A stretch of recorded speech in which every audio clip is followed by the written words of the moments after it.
तो आज क्या करेंगे हम लोग, पहले स्टार्ट करेंगे मोशन इन वन डायमेंशन। अरे डायमेंशन तो पता होगा, डायमेंशन कहते हैं किसको है। और मोशन कितने तरीके का होता है? मोशन पहला होता है वन डायमेंशन में, मोशन इन वन डायमेंशन। दूसरा होता है मोशन इन टू डायमेंशन, और तीसरा होता है मोशन इन थ्री डायमेंशन। ठीक है ना। वन डायमेंशन का क्या मतलब हुआ? ये एक एक्सिस में जो पार्टिकल मूव करेगा किसी एक एक्सिस में, जैसे मान लीजिए एक एक्सिस हमने लिया है, यहाँ पे ज़ीरो कर देते हैं, या तो इधर मूव कर रहा होगा या इधर मूव कर रहा है, दोनों डायरेक्शन में कर सकता है। ठीक है। तो सिंगल एक्सिस के अलोंग अगर मूव करेगा तो वो मोशन इन 1D कहलाएगा। यही अगर दो एक्सिस के अलोंग मूव कर रहा होगा। अब इसमें अगर एग्जांपल की बात करूं तो जैसे जितनी भी गाड़ियां अभी चल रही हैं वो सिंगल एक्सिस के अलोंग चल रही हैं। अगर उसको चलते हुए आप देखेंगे तो हाँ, कभी कभी होगा कि सर्कुलर ट्रैक को वो अगर चल रहा होगा तो फिर वहाँ पे कह देंगे कि दो एक्सिस के अलोंग वो मूव कर रहा है। तो इधर एक्स एक्सिस से हमारा और इधर वाई एक्सिस से। ठीक। एक्स एक्सिस और वाई एक्सिस को ले करके अगर मूव कर रहा है तो इसमें कैसा मोशन बन सकता है? वो एक पाथ की अगर बात करें तो या तो ऐसे सेमी सर्कल की बात कर लीजिए, इस पे अगर पार्टिकल मूव कर रहा है तो क्या है, टू डायमेंशन में, क्योंकि हम थोड़ा थोड़ा एक्स डायरेक्शन में भी बढ़ते जा रहे हैं और थोड़ा थोड़ा वाई डायरेक्शन में भी बढ़ते जा रहे हैं ना। यहाँ से जैसे ही आगे चला है तो देखो, अगर इस पॉइंट पे आओगे तो यहाँ तक तो आ ही गए तुम, एक्स में भी बढ़ गए और वाई में भी बढ़ गए तुम यहाँ तक। ठीक है। इस डायरेक्शन पे आइएगा तो एक्स में इतना बढ़ गए और वाई में हम यहाँ तक आ गए। ठीक है ना। तो ये हर एक पॉइंट पे क्या हो रहा है, एक्स और वाई की वैल्यू दे रहा है। बात समझे? तो टू डायमेंशन में जो मोशन होगा उसे टू डायमेंशनल मोशन बोलेंगे, motion in two dimension 2D। या फिर हम सर्कुलर मोशन को कंप्लीट बोल सकते हैं, ये भी 2D में है, ये भी आपका 2D में ही है। आप अगर इसे एक्सिस देखेंगे तो ये एक्स एक्सिस और ये, तो ये पूरा वाई एक्सिस है, ये पूरा एक्स एक्सिस है। तो ये एग्जांपल है किसके, टू डायमेंशनल मोशन के। थ्री डायमेंशनल मोशन में क्या होगा कि ऐसा मोशन, पार्टिकल ऐसा मोशन कर रहा हो जो तीनों एक्सिस के अलोंग चल रहा हो, एक्स एक्सिस, वाई एक्सिस और जेड एक्सिस। ऐसा होता कब है थ्री डायमेंशनल मोशन? तो गैसियस पार्टिकल अगर देखें, बहुत सटीक एग्जांपल, तो इसमें क्या होगा, किसी एक पॉइंट पे तीनों एक्सिस की वैल्यू होगी, एक्स की, वाई की और जेड की। ठीक है, किसी एक पॉइंट पे। तो गैसियस पार्टिकल जो मोशन करता है वो तीनों एक्सिस में मूव कर रहा होता है ना। वो रैंडम किधर भी इधर उधर जा सकता है। ठीक है। तो जब तीनों एक्सिस में मूव कर रहा होगा तो हम उससे बोलेंगे three dimension, motion in three dimension. दो एक्सिस में करेगा तो मोशन इन टू डायमेंशन, और एक एक्सिस के लॉन्ग करेगा तो मोशन इन वन डायमेंशन। इसमें सबसे ज़्यादा जो हम लोग को पढ़ना है, सर्कुलर भी पढ़ना है, साथ ही साथ प्रोजेक्टाइल मोशन जो आगे अभी आएगा। ठीक है। बाकी अभी जो हम लोग करने जा रहे हैं वो कौन सा करने जा रहे हैं, मोशन इन 1D। ठीक है ना, मोशन इन 1D। इसको मिटा दिया जाए।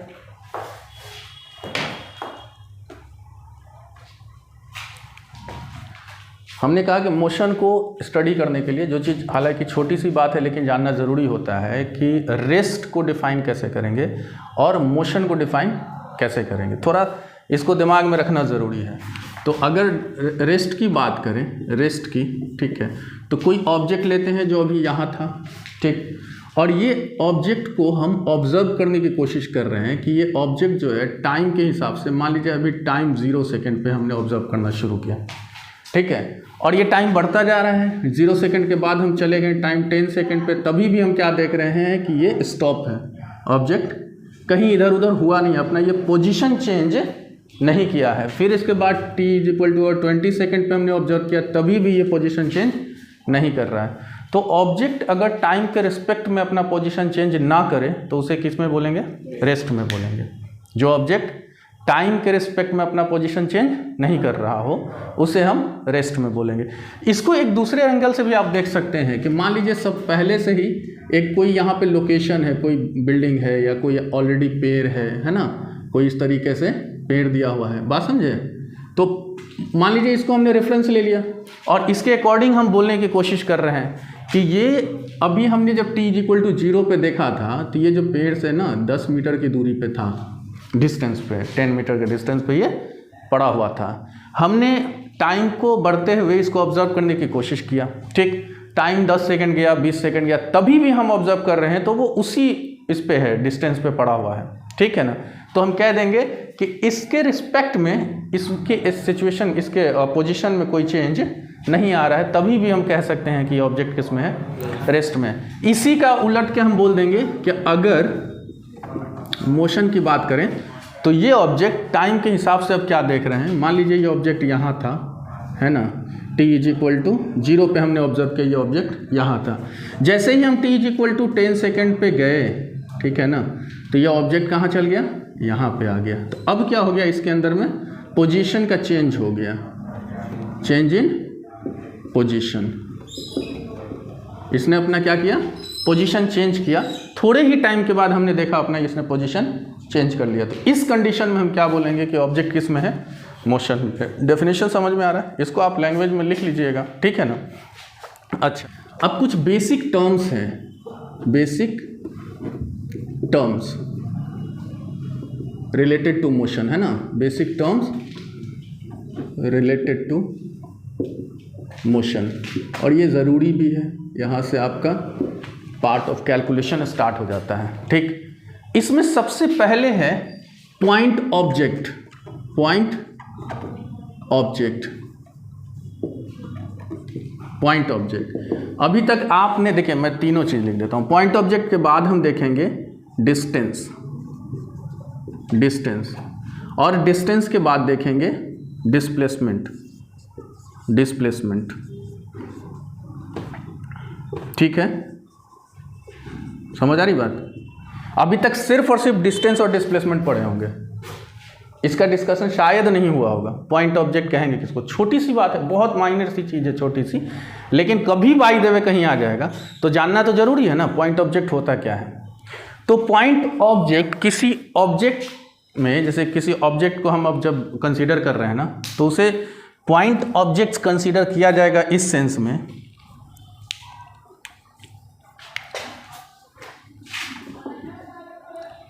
an object is considered as a point object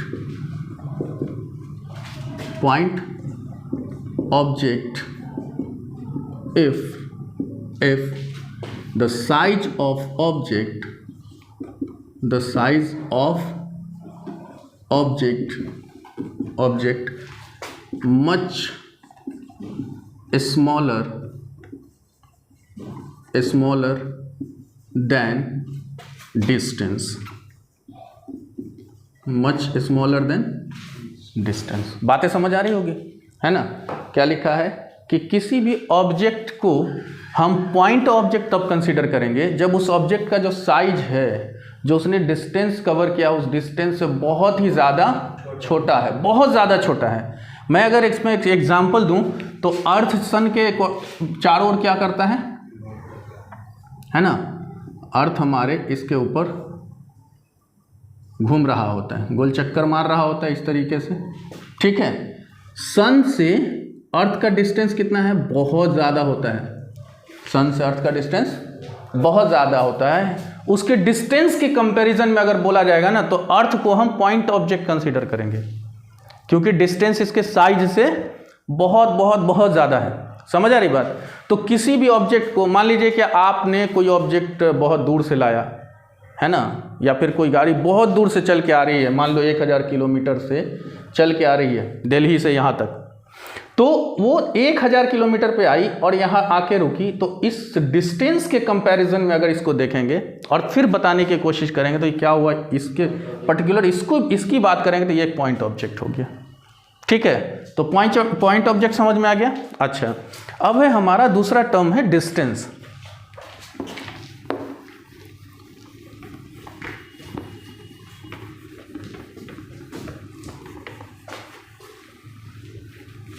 second term है हमारा डिस्टेंस। डिस्टेंस क्या होता है, length of actual path covered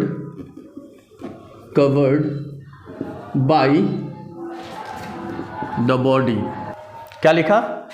length of actual path covered by the body, particle, object, आप लिख सकते हैं, कोई दिक्कत नहीं, ठीक। तो एक्चुअल पाथ का लेंथ कहने का क्या मतलब? मान लो कि ऑब्जेक्ट स्ट्रेट लाइन में भी मूव किया होगा, सपोज मानते हैं कि यहाँ से लेके यहाँ तक गया होगा, तो ये इसका एक्चुअल पाथ होगा। लेकिन यही ऑब्जेक्ट ये इस तरह से करके गया होगा, यहाँ पहुँचा होगा, तो एक्चुअल पाथ अभी क्या हो गया? ये हो गया। या फिर ये ऑब्जेक्ट ऐसे जाके ऐसे चला गया होगा, फिर यहाँ आ गया होगा, तो एक्चुअल पाथ यहाँ से यहाँ और यहाँ से यहाँ हो गया। तो हम इसको मेज़र करेंगे किसी मेज़रमेंट के थ्रू, है ना, देखेंगे मेज़र करके पूरा ये पाथ की लंबाई, लेंथ कितनी होगी, वो हमारा टोटल डिस्टेंस निकल के आएगा।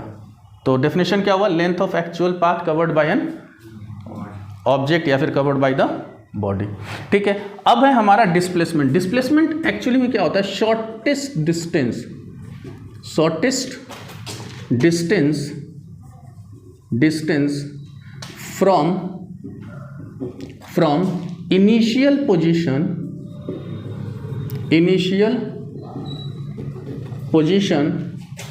टू फाइनल पोजीशन, ठीक। इंक दिख रहा है ना? अच्छा, मतलब ये क्या हुआ? Shortest distance from initial position to final position. बात करते हैं इसको थोड़ा सा उस पर डायग्राम में, और ये चीज़ें अब बिल्कुल समझिए कि दिमाग में लेके चलना होगा। इससे भी ज़बरदस्त क्वेश्चन को मूव कराने में ये सब चीज़ें अप्लाई कर देता है लोग। डिस्टेंस एंड डिस्प्लेसमेंट का जो चक्कर है, इसका रिलेशन वेलोसिटी तक मिलता रहेगा आपको, और भी आगे मिलता रहेगा। जहाँ वर्क डन करेंगे तो फोर्स इंटू डिस्प्लेसमेंट आता है। तो ये चीज़ें ऐसा टर्म्स हैं जो आप उसको फिर स्किप नहीं कर सकते, ठीक है। अब देखिए, एक बात कर रहे हैं हम, मान लेते हैं कि कुछ ऐसे चला ऑब्जेक्ट, यहाँ को आया, ठीक है ना, और यही फिर सीधा भी देख लेते हैं। फिर सपोज मान लेते हैं कि एक ऑब्जेक्ट लेते हैं जिसे हम सेमी सर्कल में लेते हैं, और इसमें भी एक काम हम ये से सीधा कर लेते हैं, ठीक ना। यहाँ पे डिस्टेंस हमारा क्या कहलाएगा? इसका लेंथ। यहाँ पे डिस्टेंस कैसे कहलाएगा? इसका लेंथ। ऑब्जेक्ट चलना शुरू किया है यहाँ से, ए से बी तक गया है, और पाथ कवर जो किया है ये वाला, तो डिस्टेंस यही कहलाएगा ना, ठीक है। और यहाँ पे पाथ ये है, तो डिस्टेंस हमारा ये कहलाएगा ए से बी तक, ए से बी तक। ये वाला क्या हो जाएगा? डिस्प्लेसमेंट हो जाएगा। सबसे शॉर्टेस्ट डिस्टेंस ए से बी के बीच में यही है। अब समझना ये है कि ए हमारा सबसे पहले क्या है? इनिशियल पोजीशन है। इनिशियल पोजीशन, जहाँ से हम चलना शुरू करते हैं, जहाँ से ऑब्जेक्ट चलना शुरू करता है, वही हमारा होता है इनिशियल पोजीशन। और बी क्या है हमारा?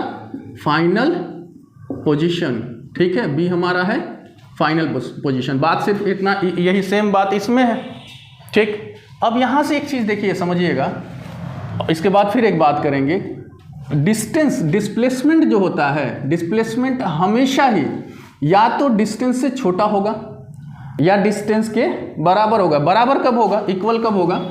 जब ऑब्जेक्ट सीधा सीधा स्ट्रेट लाइन में चला होगा और एक पॉइंट से दूसरे पॉइंट पे गया होगा, तो इस कंडीशन में यही एक्चुअल पाथ है और यही शॉर्टेस्ट डिस्टेंस है। आप दूसरा डिस्टेंस नहीं देख सकते इसमें, तो यही हमारा डिस्टेंस भी होगा और यही हमारा डिस्प्लेसमेंट भी होगा। तो इस कंडीशन में समझिए हमने क्या देखा, यहाँ पे डिस्प्लेसमेंट छोटा हो रहा है, यहाँ पर भी डिस्प्लेसमेंट छोटा हो रहा है, लेकिन यहाँ पे डिस्प्लेसमेंट इक्वल हो रहा है। डिस्प्लेसमेंट कभी ग्रेटर नहीं हो सकता डिस्टेंस, क्योंकि डेफिनेशन ही है शॉर्टेस्ट डिस्टेंस बिटवीन इनिशियल, ये from initial to final position. तो यहाँ से एक रिलेशन निकल के आता है। ये सब मिटाया जाए तो बातें समझ में आ गई, ठीक है। जो relation between distance and displacement निकल के आया, relation between distance and displacement, यहाँ से समझ में आ गया कि रिलेशन होगा इसके बीच में। क्या होगा? देखिए, डिस्टेंस जो होगा,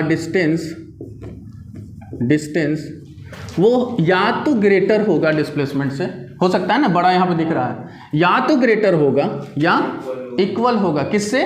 डिस्प्लेसमेंट से। लेकिन यहाँ पे एक बात बता दूं आपको, जो शायद कम जगह देखने को मिलेगा आपको, वो ये कि डिस्प्लेसमेंट एक वेक्टर क्वांटिटी है। डिस्प्लेसमेंट एक वेक्टर क्वांटिटी है, तो निगेटिव भी होगा और पॉजिटिव भी होगा ना, पॉजिटिव भी होगा, डिस्टेंस कभी नेगेटिव नहीं होता। तो इसलिए ज़रूरी है डिस्प्लेसमेंट को यहाँ पे रिलेशन में मोड में देखना। मेरी बात समझ रहे हो ना, डिस्प्लेसमेंट को मोड में देखना। मे भी हो सकता है कि ऐसा रिलेशन देके आपको एक मोड और एक विदाउट मोड दे दे तो आप कंफ्यूज ना हो जाए, हमें मोड वाला ही लेना पड़ेगा।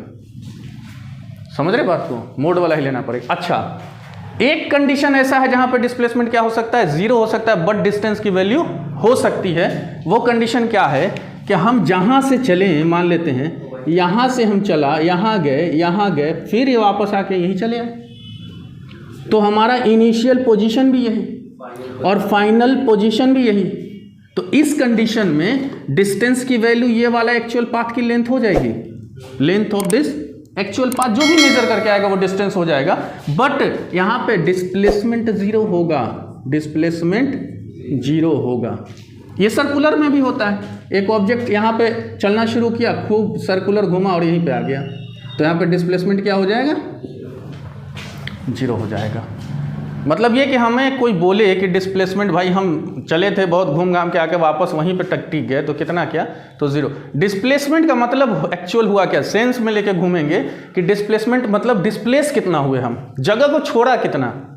मेरी बात समझ रहे ना, एकदम इसको सेंस में लेके घूमेंगे कि हम जहाँ थे वहाँ से जगह को कितना छोड़ा हमने, वही तो डिस्प्लेसमेंट कहलाता है। हमने छोड़ा ही नहीं, खूब घूमे, खूब इधर उधर गए, वापस आके हम कहाँ बैठ गए, वहीं बैठ गए, तो ये हमारा डिस्प्लेसमेंट नहीं हुआ, डिस्प्लेस हुए ही नहीं, हम अपने प्लेस पे वापस से फिक्स हैं, ठीक है, तो हमारा डिस्प्लेसमेंट जीरो हो जाएगा। ये सारी बातें क्लियर हो गई है ना। अच्छा, अब थोड़ा सा एक क्वेश्चन एकदम सिंपल क्वेश्चन लेते हैं, एकदम सिंपल। ए से बी तक का डिस्टेंस हम लिया, ए से बी एक पार्टिकल गया, ए से स्टार्ट हुआ बी तक गया, ये डिस्टेंस हमारा 300 मीटर है, 300 मीटर है, समझना, एकदम आसान क्वेश्चन। फिर क्या हुआ, ये पार्टिकल वापस मूव किया, ये पार्टिकल वापस मूव किया और मूव पहले यहाँ तक गया और फिर यहाँ से ये क्या हुआ, वापस रिटर्न हुआ और किसी सर्टेन पॉइंट सी पे आ गया, वापस उसी लाइन पे सर्टेन पॉइंट सी पे आया और फिर इसने डिस्टेंस कवर किया 240 मीटर, 240 मीटर। सिचुएशन दिख रहा है। अच्छा, तो इसमें आपसे पूछ देगा कि बताओ डिस्टेंस कितना हुआ 540 और डिस्प्लेसमेंट कितना हुआ। डिस्टेंस और डिस्प्लेसमेंट कोई बड़ी बात नहीं है। डिस्टेंस हमने जाना है कि पूरा एक्चुअल पाथ हम लेंगे, जितना चला होगा सब लेंगे, चाहे वो इधर गया हो या इधर गया हो, डिस्टेंस हमारा नेगेटिव नहीं हो सकता है ना, तो सब जोड़ देंगे, सब जोड़ देंगे तो कितना 540, डिस्टेंस हमारा 540 मीटर। और डिस्प्लेसमेंट, अब डिस्प्लेसमेंट में बात आई कि डिस्प्लेस कितना हुआ, यहाँ से चला था फाइनली यहाँ आ गया, तो यही तो डिस्प्लेस हुआ ना, इतना ही तो डिस्प्लेसमेंट होगा हमारा। तो मतलब क्या 300 से 240 माइनस करके देख लेंगे कितना आ जाएगा ये 60 मीटर, ठीक। अच्छा, एक और क्वेश्चन लेते हैं। ईस्ट वेस्ट नॉर्थ साउथ पता है ना, बना देता हूँ यहाँ पे। ये होता है वेस्ट ना, ये होता है ईस्ट, ये होता है नॉर्थ और ये होता है साउथ, ठीक। अब एक पार्टिकल, क्वेश्चन ये है कि एक पार्टिकल मूव किया, मान लीजिए एक जगह से चलना शुरू किया, ईस्ट गया, फिर यहाँ से नॉर्थ गया, समझ रहे बात को, यहाँ पहुँचा, ये है 4 मीटर और ये है 3 मीटर। तब तुमसे पूछा है कि डिस्प्लेसमेंट और डिस्टेंस बताओ, तो ये भी आसान है, कुछ नहीं है, बच्चा वाला काम है ये, एकदम सिंपल। डिस्टेंस कितना 7 मीटर और डिस्प्लेसमेंट, अब थोड़ा सा बता ही देता हूँ, और भी लोग मान लो बाद में देखेंगे तो इतना स्पीड नहीं चलने का, समझ लेने थोड़ा सा, है ना। जरूरी नहीं है ना कि हर का कॉन्सेप्ट, सारे के सारे कॉन्सेप्ट दिमाग में चल रहा होगा। तो यहाँ कौन सा ये लगाएंगे फार्मूला, पाइथागोरस थ्योरम लगाएंगे, क्योंकि ये 90 डिग्री पे आ रहा है। यहाँ जब डिस्टेंस हम बिल्कुल नॉर्थ और ईस्ट ऐसे जब टर्न करते हैं तो कितना पे करते हैं, 90 डिग्री पे करते हैं एक्चुअली अगर बोले तो। अच्छा, तब ये इसमें लगाएंगे हम क्या, ए सी इज इक्वल टू, हमारा डिस्प्लेसमेंट कहाँ से कहाँ तक हुआ, ए से सी तक, तो यही तो निकालना है हमें। तो A C is equal to under root A B square plus B C square, यही लगाया हमने, है ना, A B square plus B C square, क्या आया ये 16 प्लस 9 कितना हो जाएगा 25 एंड दैट इज 5 मीटर। तो फाइनली डिस्प्लेसमेंट हमारा 5 मीटर है। एक कोई बुक होना चाहिए जिसको आप एकदम पूरा धर के रगड़ दीजिए, समझे बात को। बाकी कितनों डीपीपी करिए, मॉड्यूल करिए, कुछ भी करिए, एक बुक को रगड़ना बहुत ज़रूरी है। एक बुक को आप 2 बार 3 बार 4 बार अच्छे तरीके से, तरह तरह के बुक उठाने की ज़रूरत नहीं है, सिर्फ एक बुक जो नीट के लिए स्पेशली बना हुआ है, ये सारी किताबें नीट के लिए हैं, उसको बना लीजिए। उसके बाद कहीं का भी डीपीपी करिए, कहीं से भी कुछ भी क्वेश्चन लेके आइए, पीवाईक्यू करिए। पीवाईक्यू करना तो खैर बहुत ज़्यादा ज़रूरी है, तो वो सब किया जाएगा, ठीक। खैर एक बंदा है, हालांकि ये बुक का क्वेश्चन है मगर फिर मैं उसको डायरेक्टली ऐसे लिख नहीं रहा हूँ, बता रहा हूँ। एक बंदा है जिसका घर यहाँ पे है, ठीक। ये यहाँ से 50 मीटर चला, किस डायरेक्शन में दिख रहा है, नॉर्थ में। 50 मीटर चला नॉर्थ में, 50 मीटर चला, ठीक है। वहाँ से टर्न किया, किस डायरेक्शन में गया, ईस्ट में। ये गया 40 मीटर और यहाँ से फिर ये टर्न किया, किस डायरेक्शन में गया, साउथ में। कितना यहाँ पे गया 20 मीटर। ये जैसे ही 50 मीटर इधर 40 मीटर इधर, उसके बाद 20 टर्न किया तो इसकी ऑफिस आ गई। यहाँ पे इसका क्या था, घर था, और यहाँ क्या आ गया, ऑफिस आ गया, ऑफिस। ये अपनी जगह पे पहुँच गया।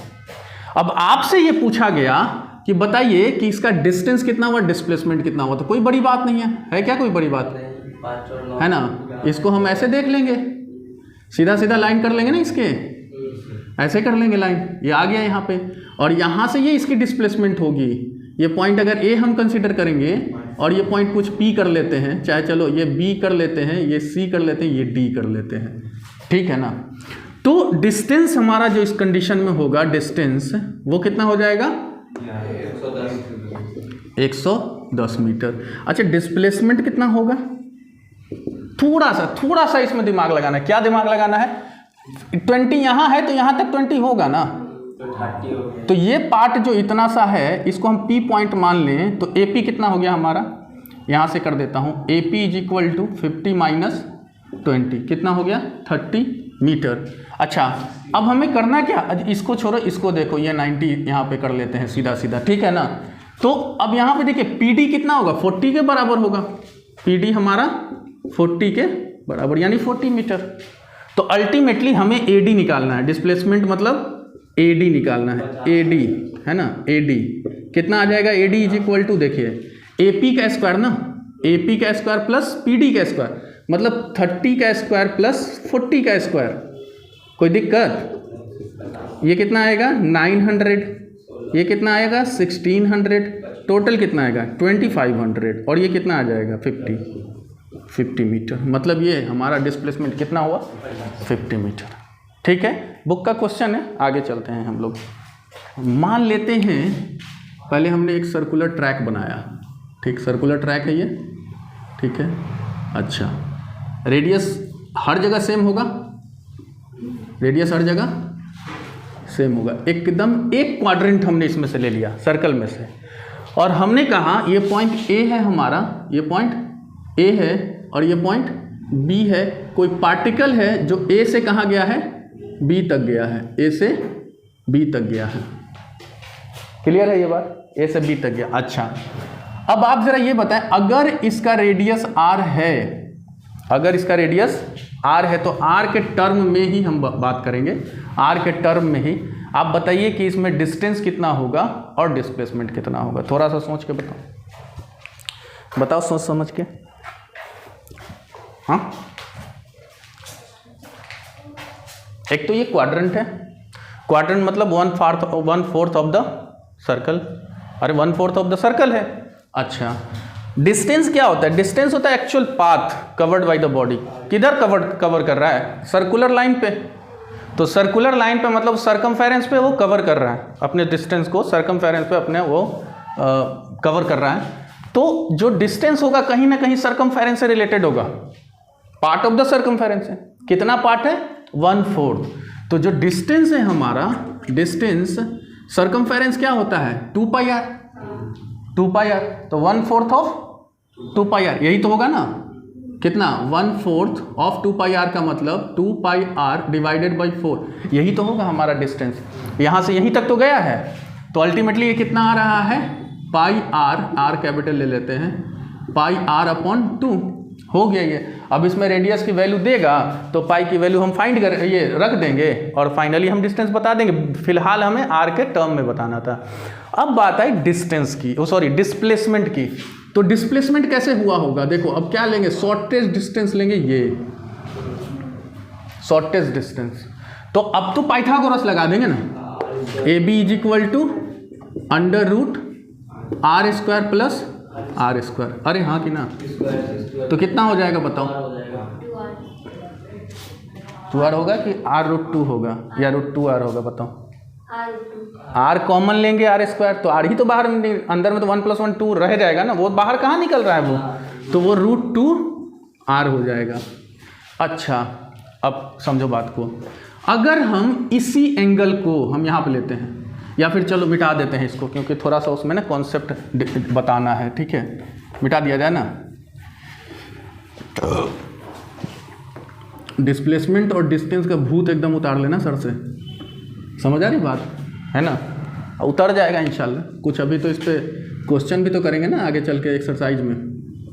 देखो अब तुमसे ये बोला, अभी तो 90 डिग्री पे था, बड़ा मज़ा आ रहा था, है ना, एंगल 90 डिग्री थी, पाइथागोरस लगा दिए, मज़े में हो गए। लेकिन अगर तुमसे बोला कि भाई ऐसा है कि 90 नहीं है हमारे पास है 60 डिग्री, हम चले हैं जो पॉइंट ए से बी तक, तो जो एंगल हमने सबटेंड किया है वो कितना किया है 60 डिग्री। अब तो फंस गए, पाइथागोरस लगेगा नहीं।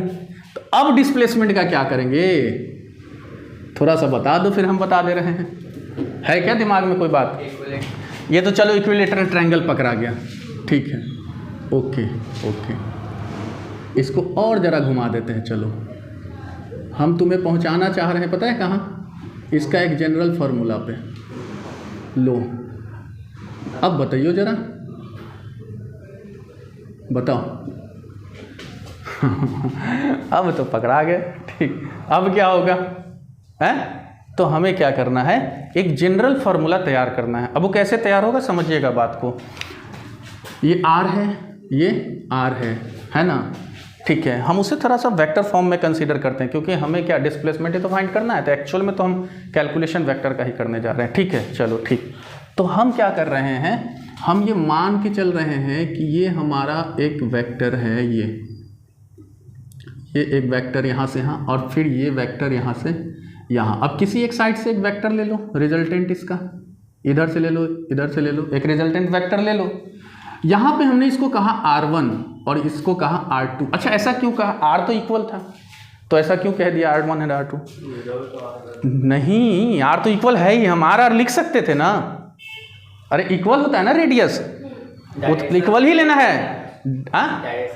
डायरेक्शन का मसला है, बहुत छोटी छोटी चीज़ है, लेकिन आपको क्लियर रखना है। वेक्टर हम कंसीडर कर रहे हैं, तो भाई वो कहीं और किसी डायरेक्शन में है, ये किसी और डायरेक्शन में है ना। अब इसे हम क्या कहते हैं, इसे इसका रिजल्टेंट कह देते हैं, ठीक है। इसे हम मान लो इसको कुछ मान लेते हैं ना, क्या माने, चलो x मान लेते हैं, डिस्प्लेसमेंट ही तो फाइंड करना है, x मान लेते हैं। चलिए वेक्टर एडिशन क्या कहता है कि इधर से गए तो इन दोनों को ऐड करेंगे तो इसके इक्वल हो जाएगा, यही तो एडिशन ऑफ वेक्टर कहता है ना। तो मतलब ये कि हमारा ये निकल के आएगा r1 प्लस x क्या हो जाएगा, r2 हो जाएगा r2 है। अच्छा अब अगर ये r2 हो गया, एक मिनट, अगर ये इक्वल टू r2 हो गया तो x इज इक्वल टू क्या लिखेंगे, r2 माइनस r1। और चूंकि ये सब क्या है हमारे पास, अभी ध्यान देना, ये सब क्या है हमारे पास, अभी ये सब हमारे पास वेक्टर है, हमने वेक्टर लिया हुआ है, ठीक है। अच्छा अब हम लगा देंगे पैरेललोग्राम मेथड। पैरेललोग्राम मेथड क्या कहता है कि दो वेक्टर में ऐड कर रहे हो, सब्ट्रैक्शन है यहाँ पे, लेकिन एक्चुअल में एडिशन ही है, माइनस लगा हुआ है, ठीक है। तो हम क्या करेंगे, मोड ऑफ x खाली लिख सकते हैं, मैग्नीट्यूड की बात अब की जा रही है, क्या लिखेंगे, r1 का स्क्वायर प्लस r2 का स्क्वायर माइनस 2r1 r2 और क्या कॉस थीटा, याद है ना, पैरेललोग्राम पढ़ चुके हैं, ठीक। अच्छा, अब यहाँ पे क्या करेंगे, इक्वल मैग्नीट्यूड रख देंगे, इक्वल मैग्नीट्यूड रख देंगे, क्योंकि हम मैग्नीट्यूड की बात कर रहे हैं, डायरेक्शन की अब बात ही नहीं हम कर रहे हैं, मैग्नीट्यूड की बात करें तो मैग्नीट्यूड हमारा आर है, ठीक है। तो हम रखेंगे r square plus r square minus 2RR cos theta, minus 2RR cos theta. अब देखो क्या हो गया, 2R स्क्वायर हो गया minus 2R square cos theta हो गया। समझ आई बात। आर स्क्वायर कॉमन ले लेंगे, आर स्क्वायर 2 भी कॉमन ले सकते हैं, कैंसिल। अरे इसके साथ कॉस थीटा लगा हुआ है, अजीब हाल है। तो इसका हम क्या करेंगे, 2R स्क्वायर कॉमन लेंगे तो ये 1 माइनस कॉस थीटा। अब समझना, 1 माइनस कॉस थीटा जो होता है वो होता है क्या, 2 साइन स्क्वायर थीटा बाई 2, याद रखना इसको, 2 साइन स्क्वायर थीटा बाई 2। समझ रहे हो मैथ कितना यूज होता है फिजिक्स में, कहाँ ट्रिग्नोमेट्री है, कितना लेके चलना होता है दिमाग में। खैर, तो हमारा ये क्या आ गया, ये हमारा आ गया एक्चुअल में 2R square into 2 sine square theta by 2। अब चेक करो, 2 भी स्क्वायर बन रहा है, R भी स्क्वायर बन रहा है, साइन भी, सब के सब रूट से क्या है, बाहर हैं। तो एक डिस्प्लेसमेंट का फॉर्मूला बन के आ रहा है हमारा 2R साइन थीटा बाई 2। समझे क्या, समझ में आई बात क्या। तो हमारा एक जनरल फार्मूला इस कंडीशन में बन गया, वो क्या बना कि जब हम इस डिस्प्लेसमेंट को फाइंड करेंगे तो हम इसे याद रखेंगे, कैसे रखेंगे, 2 into r sine theta upon 2। ये फार्मूला एकदम दिमाग में सेट कर लो, जितना भी एंगल पे पूछेगा हम उतना एंगल यहाँ रख करके बता देंगे, होगा ना। अरे वो रेडियस देगा, एंगल देगा, ठीक। बाकी हम डिस्प्लेसमेंट बता सकते हैं, मिटाया जाए इसको। अच्छा चलो, एक क्वेश्चन है हमारा ये, है ना। अब क्या ही ये पूछूं मैं ये, लेकिन बुक में दिया हुआ है, ठीक है। इसका डायमीटर है 200 मीटर, डायमीटर है, डिस्टेंस पूछा है, डिस्प्लेसमेंट पूछा है, तो डिस्टेंस कितना हो जाएगा, पाई आर, यानी 100 पाई। अच्छा, यहाँ पे वैल्यू आ जाएगा, देखो डिस्टेंस हमने क्या कहा, पाई आर, है ना, पाई आर। आर 100 होगा, यहाँ पे अगर डी हमारा 200 है तो आर हमारा आधा हो जाएगा 100। भाई बच्चा वाला काम कराता है, बट 100 तो पॉइंट ही तो खाली ख़त्म होंगे।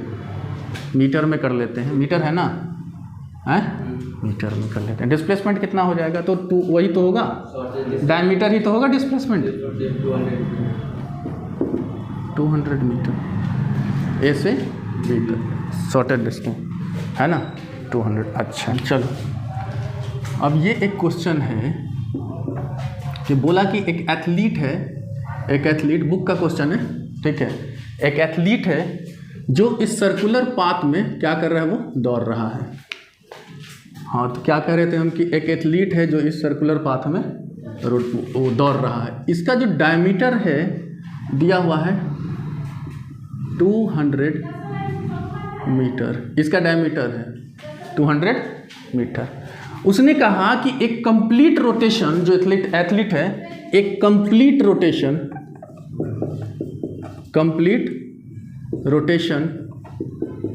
कवर करता है कितना में, 40 सेकेंड में, 40 सेकेंड, 40 सेकेंड में वो क्या कर रहा है, कंप्लीट रोटेशन कवर कर जा रहा है, ठीक। तब आपसे पूछा है कि देन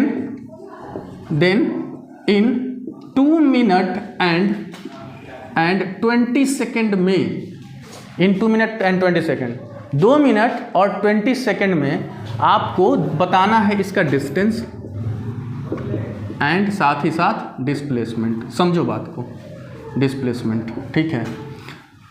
तो 2 मिनट और 20 सेकेंड, ठीक है ना, कितना टोटल टाइम हो गया। थोड़ा सा दिमाग लगाओ थोड़ा सा, कैसे क्या करके आएगा। सबसे पहले क्या करेंगे, देखो सबसे पहले क्या करेंगे, जो एक्चुअल पाथ पे ये दौड़ रहा है, जिसे वो कवर कर रहा है, उसका पहले एक बार उसका टोटल डिस्टेंस मेजर कर लेंगे, और वो कैसा पाथ है? सर्कुलर पाथ है। तो सर्कुलर पाथ का टोटल डिस्टेंस क्या होता है? 2πr। तो सबसे पहले क्या करेंगे हम कि इसका सर्कमफेरेंस जो निकालेंगे वो कितना हो जाएगा? अगर मैं इसको टोटल को L कंसीडर कर लूँ तो वही कितना हो गया? 2πr। सर्कमफेरेंस को हम थोड़ी देर के लिए L कंसीडर कर लेते हैं, लेंथ ही तो हमें लेना है। तो 2πr। r कितना होगा इसका? 100। r होगा 100। तो कितना आ रहा है? 22/7 इंटू 100। थोड़ा सा अभी इसको ज़्यादा काट पीट नहीं करते हैं, है ना। ये कुछ 4400 डिवाइडेड बाई 7 हो जाएगा, इतना मीटर आ रहा है हमारा। ये हुआ क्या? Complete distance, length of the actual path. एक रोटेशन में ये इतना कवर कर रहा है। अच्छा, कितने सेकंड में कर रहा है? 40 सेकंड में। ये कितना कर रहा है? 40 सेकंड में। मैं जरा यूनिटरी मेथड पे बात करूं, 40 सेकंड में ये कवर कर रहा है कितना? 4400 डिवाइडेड बाई 7 मीटर। तो 1 सेकंड में कितना करेगा? डिवाइड कर देंगे 40 से, बोलो 7। तो 7 इंटू 40 कर देते हैं ना, नीचे ही तो 40 लिखना है, बताओ होगा ना। अच्छा, अब हमारे पास टोटल कितना बोला? 2 मिनट्स 20 सेकेंड। तो कितना हो जाएगा? 140 हो जाएगा। यहाँ पे लिख देता हूँ 2 मिनट्स 20 सेकेंड कितना हो जाएगा? 140। 120 इसका प्लस 21 40 सेकेंड।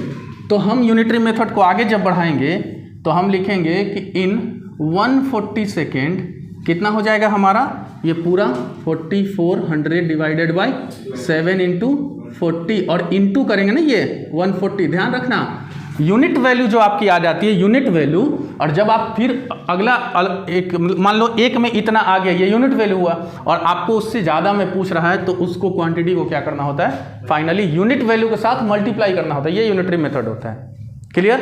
अच्छा, अब कटेगा ना, एक ये काट सकते हैं 7 2 जा, है ना, ये 2 से 2 टाइम 2 से 22। तो फाइनली जो कितना आया? 2200 मीटर। यहाँ तक तो बात ठीक है, यहाँ तक बात ठीक है। अब बात आई डिस्प्लेसमेंट कैसे निकालेंगे, उसमें एक लॉजिक है। देखो, मिटाया जाए ना इसको। अच्छा,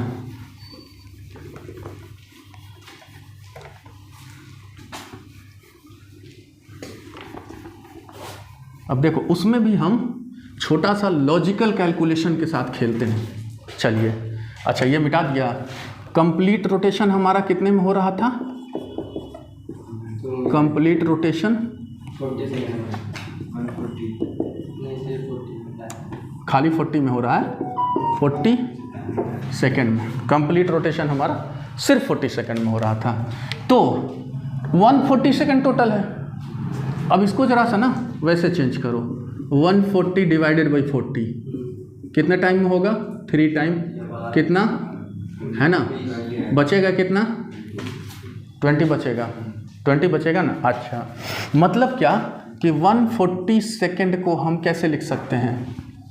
3 इंटू 40 इंटू 3 प्लस 20। आ रही बात समझ में? 40 इंटू 3 प्लस 20। अब समझना लॉजिक क्या कहता है। सपोज यहाँ से चलना शुरू किया है, यहाँ से चलना शुरू किया है, ये टर्न मार रहा है ऐसे, हर 40 सेकेंड पे वो अपनी जगह पे आ जा रहा है।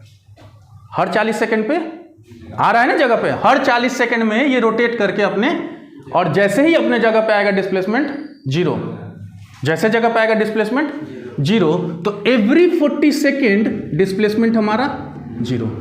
हमारा डिस्प्लेसमेंट बन कहाँ रहा है? 20 सेकेंड पे, and 20 second is the half of the rotation time.